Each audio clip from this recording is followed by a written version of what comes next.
Reimagining Success, episode 256. You're listening to the Reimagining Success podcast, where we help you design a business and a life that allows you freedom from the 9 to 5. I'm your host, Anna Lundberg, ex-corporate good girl, now a business mentor and coach, author, mum of 2, and I'm here to help you create more freedom, flexibility and fulfillment. Now let's get started with redefining success outside of the 9 to 5. Hello, and today we're talking about courage. Now, this is a tricky topic, but an important one, I think. We're looking at, the mindset required to be an entrepreneur, and in doing that, applying that to our lives, whether we are an entrepreneur, in fact, or not. So if we have our own business, loosely defined in terms of freelancing, being a solopreneur expert and so on, coach, consultant, working for ourselves effectively, and or also working in an organization, in the context of the future of work, these kinds of traits, operating comfortably with uncertainty and daring greatly, as Brene Brown would say, and we'll talk about that today, having that self-awareness, finding ways to be intrinsically motivated that we talked about the last couple of weeks. These are traits that we all need to exhibit as leaders going forwards, again, whatever our sort of employment status. So today I want to talk about courage. And the thing is, everything, it's a bold statement, but I think everything I've ever done that's been worthwhile has required, again, as Brene Brown would say, vulnerability and therefore also courage, right? It's required taking a risk, admitting that you want something, asking for help, perhaps taking some kind of risk, because otherwise it probably wouldn't even be that rewarding if everything just came easily. If you won the lottery, yes, that would be nice, but it wouldn't be so rewarding. If you just play it safe, on the other hand, you're okay avoiding risks, great, so you feel comfortable. I've shared before, and I'm not the only one, alas, this kind of diagram of the comfort zone in an inner circle. Then you either step out of that comfort zone or you stretch that comfort zone into kind of a growth zone.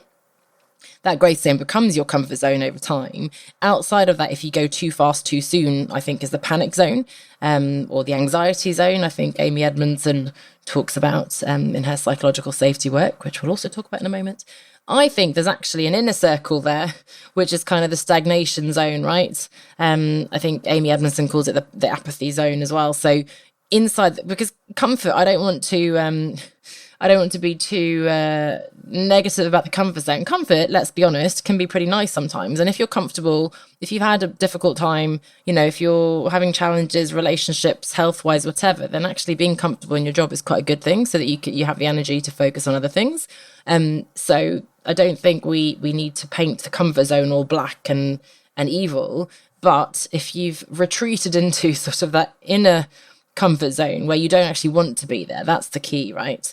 And that's what's going to lead to feeling stuck, stagnating, and if nothing else, just missing opportunities for growth and development and fulfillment and all those lovely things that we want. So, playing it safe is almost definitely going to lead to stagnation, missed opportunities. From a more sort of, entrepreneurial perspective, again, whether you're working on projects at work or as an organization as a whole, as an individual, there's a real correlation between taking risks and innovative thinking, creativity, coming up with solutions. As we've seen, and, we don't have to play the usual game of naming, Kodak, Blockbuster, all these brands, and plus Nokia and so on, that, weren't able to disrupt themselves to the point that they became pretty much redundant, right? So we have to, as businesses, and whether we're a big corporation, department, or individuals, we need to adapt to changing market dynamics, to changing situations. Whether it was COVID a few years ago, if you had an offline business, you had to go online, whether it's now with AI and so on. If you unfortunately are feeling quite threatened by that, you need to really make sure that you're adding value and not being easily replaced by that kind of technology. And that requires courage, because it does require leaving behind something that you know, took for granted before, and sort of letting go of that life raft in order to be able to swim ashore, as it were. And above all, you know, and I'm such a fan, I'm sure you are too, as a listener here, such a fan of lifelong learning. And if you're playing it safe, you know, if you don't push the boundaries, you never really will know what you could have done, what you truly are capable of. You know, if you're just sitting at home with your amazing ideas, whether it's a draft of your book or even your first blog post, or things that you kind of want to say, but you kind of feel, oh, I can't say that, or you know, you're worried if people will think, I can't be that open and honest, or, you know, other people say this, so I can't disagree with them, and so on. You're really missing out on so much unexplored potential and potential impact of the ideas that you have. So it comes back to, again, sort of authenticity and believing in yourself, having that intrinsic motivation, but so many missed opportunities. Excuse me. So if you are able to have that courage, you know, that is when you can fuel innovation and creativity. So many examples of people and entrepreneurs over the years. I mean, it's impossible not to see the incredible results that can come, at least, and certainly over time. Now, obviously, it's not that I take a risk and then boom, suddenly everything falls into place, right? That's the whole resilience through setbacks along the way, and it's trying things, and it's the you know, I tried 10,000 things that didn't work and then it worked, and so on, right? So there's a bit of grit and resilience there as well. Speaking of resilience and adaptability, you know, really embracing courage means that you have that resilience and adaptability that you need to address any challenges inevitably that will rear their ugly heads along the way. So I think there's sort of, and that's Carol Dweck's growth mindset, throwing out lots of names here, but the idea of actually emerging stronger from adversity, right? Coming out stronger from challenges and so on, seeing them as opportunities to grow, having the courage to give it a go. And yeah, maybe you'll fail. I always give the example, and it's so obvious, but it's because I've got little kids and it's sort of so top of mind for me. You know, my son didn't stop trying to talk just because it was difficult and he was frustrated. In fact, his frustration has led him to be more determined to speak, right? They didn't stop trying to walk just because they fell over a few times. They keep trying again. My daughter's been always, you know, before it was, in fact, both of them say, do it self, and to the point of have a massive tantrum if I, by mistake, pour the milk on or open the packet or whatever it is, because they're so determined to find a way. We lose that when we're older. We do get too comfortable. And what I find most interesting is that, you know, I was all about growth and courage literally when I quit my job 10 years ago. How can I keep banging on about that, right? It's such a long time ago. I went on adventures, paddleboarding. In fact, I mean, when I was younger, I don't know if that's really a risk and being courageous, but, you know, skydiving and bungee jumping, whatever, when I was 17, 18. I did those things, and yet starting a business that was such a huge thing for me. Oh my gosh, starting a podcast, sending a newsletter. Now it's become almost mundane. And that's where resilience and grit comes in, to really be persistent and show up, even though it's not as new and exciting. So ironically, you go from, this is so scary, to, this is so like, you know, I've just got to keep doing this. But the comfort zone shrinks around you again. What used to be growth and excitement, and yes, a little bit scary, becomes very matter of fact, ordinary, to the point that I'm going to really focus on myself here, I need to keep challenging myself, not keep all the time. Again, it's nice to enjoy, rest a little bit and regroup and then, you know, plow on. But yeah, I can't keep going on, 10 years ago I took this really courageous decision, you know, and then now it's just back to, and that's not what I'm doing. But I'm giving myself a bit of a slap on the wrist to remind myself that, you know, and that's why I am rethinking, you know, it's been a decade since I left my job. So what's the next decade going to look like?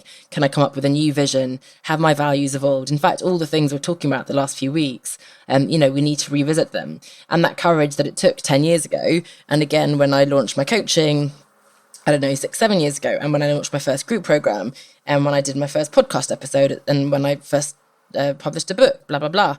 Each of these things took courage, then become like, oh yeah, I've done that before. So now what's the next challenge? So resilience, adaptability, emerging stronger from challenges and so on. And oh my goodness, is it inspirational, right? When you see other people be really courageous in whatever way, and you can really increase your impact and inspire and influence other people when you are being courageous yourself, right? So that's, we've all been to those incredible motivating speeches of people who've overcome adversity and become all the better for it. And then finally, I've name dropped a few people. So Brene Brown, definitely recommend the book Dare to Lead if you're in an organisation, in particular at work. Daring Greatly is her sort of precursor to that, more general, I suppose. Amy Edmondson's work on psychological safety, so important, because on my side, on the side of the individual, we need courage to dare to show up, to be vulnerable. However, there's the other side of the coin, which is we need our partner, our team, our managers, our colleagues to really create an environment of trust, right? And there's that topic which is now becoming all the more, there's much more awareness of it, and I think this has become more important. We're more aware that it is important, let's say, of psychological safety, because if I'm vulnerable and you slap me down, you attack me, you criticize me, you betray that trust, then that's a very one-sided relationship, and that's not going to really help me to continue to be courageous as well, right? So whether it's your personal relationship or at work as well. So again, coming back to risk, it's calculated risk. It's not about being totally open and vulnerable with everybody, people who haven't even demonstrated that they deserve that kind of openness, but it is about daring to. When I was single years ago, and wanted to meet someone, then I had to dare to actually talk to people and go on dates, and maybe they weren't always the best ones, but I had to kind of admit that I would like to meet someone, and that requires a different mindset, different way of showing up, and actually a different behavior of actually going on dates. And the same if you want to, if you tell people, hey, I really want to do this, I want to be a speaker, or I want to write a book or something, fine, but you need to actually do it as well, right? You need to then align your behavior with that new vision, and that does take courage.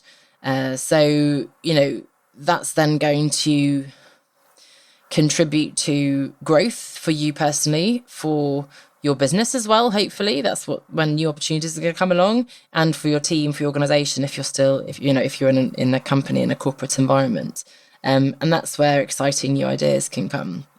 And of course, again, whether you're leading in an organization or externally, we are, I hope, leaders by example. We're role modeling particular behavior. So if we can be vulnerable, if we can be courageous in our decision making and in how we show up, that's so inspiring. You never know who's watching. Oh, only 3 people watched my live. Yes, but 3 people watched your live, right? And I've again heard, oh, I saw you here and I did this. And it's someone who perhaps has never worked with me. They never paid me to be their coach. And yet they have been, something has transformed powerfully for them. So I think I was mentioning books. So just to say again, Brene Brown, Dare to Lead and Daring Greatly, very important. Amy Edmondson's book is The Fearless Organization. So that's all around psychological safety.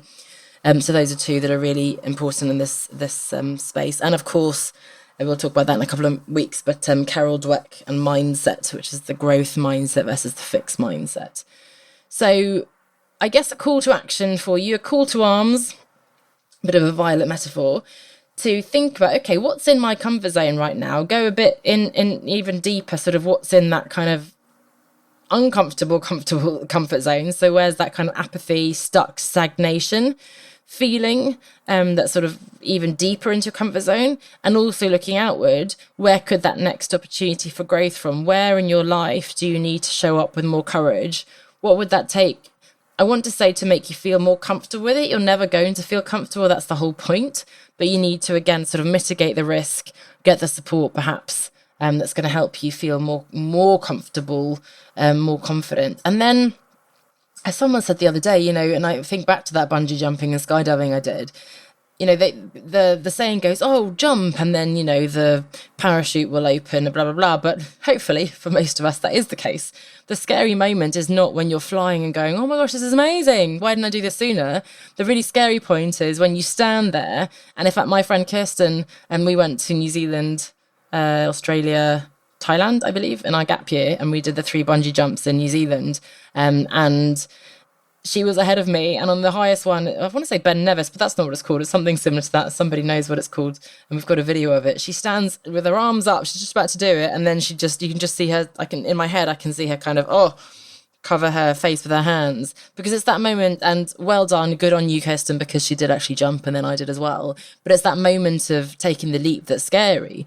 Once you're down, once you're flying, it's amazing. And once, especially, the bungee cord has held and you haven't crashed to your death, then you feel amazing that you've done it as well, right? I want to do it again. I want to do the next one. Same with the skydiving. The moment of jumping out is scary. And in fact, when you've done the free fall and your face is going blah, blah, blah, blah, blah, and you end up with the parachute opening up and you're sort of quite peacefully just kind of floating down, you think, why was I so scared? But I mean, jumping out of a plane is a pretty crazy thing to do. So it's the moment of taking the leap. It's that initial, I just need to get over the inertia. I just need to push myself a little bit. Once you're there, once I had quit my job, let's say, once I have gone on the date or whatever it is, it's like, it's not actually that scary.